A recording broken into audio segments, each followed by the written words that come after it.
Now let's put our trig graphs in radians instead of degrees. So I'm just going to draw one cycle.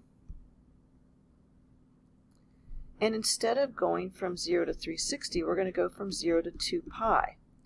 Halfway around the circle would be at 180 or pi. At 90 degrees, we would be at pi over 2, and at 360, 3 pi over 2. So our big angles in radians are 0, pi over 2, pi, 3 pi over 2, and 2 pi. The highest that sine can go is 1, and the lowest is -1. We start out the snake coming out of its hole in the ground. We start out 0, 0, then at pi over 2 we're up to 1, at 180 or pi back to 0, at 3 pi over 2 back to -1, and then at 2 pi back to 0.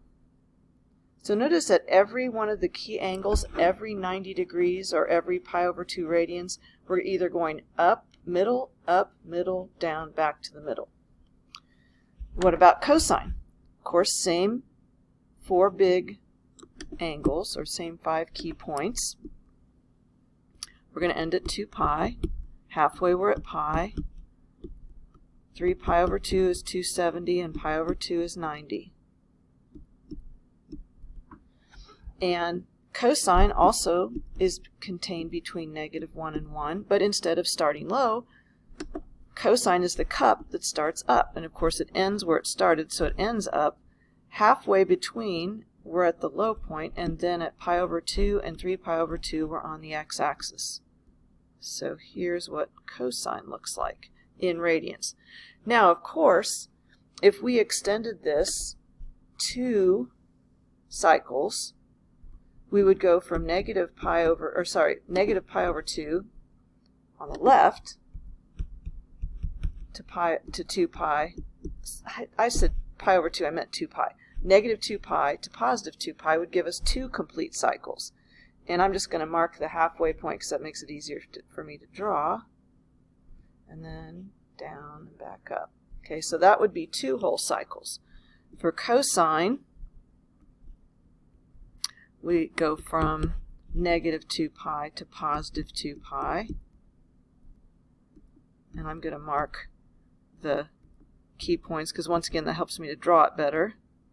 And we start up, middle, down, middle, up, and then backwards doing the same thing. Okay, so that would be 2 cycles of cosine. Now tangent, I'm going to go ahead and draw 2 cycles to start with on tangent because the asymptotes make that easier.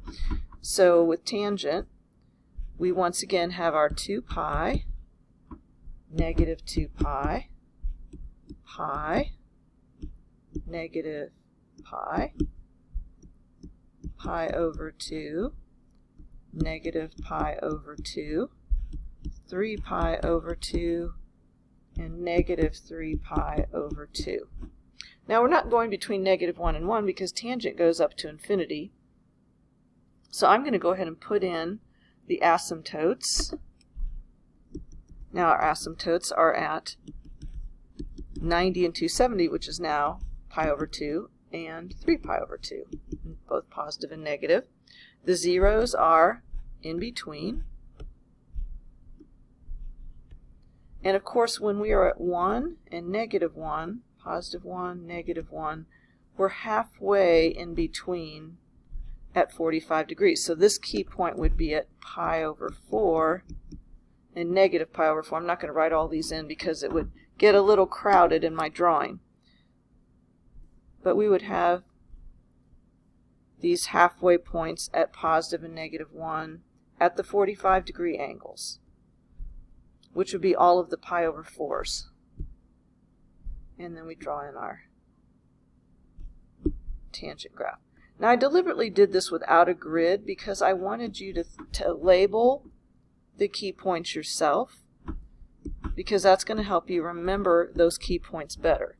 So later on, if you see a grid, then remember you're looking at those key points. Pi over 2 is 90, pi is 180, 3 pi over 2 is 270, 2 pi is 360, and those are the same key points that you used before, but just in radians now instead of in degrees.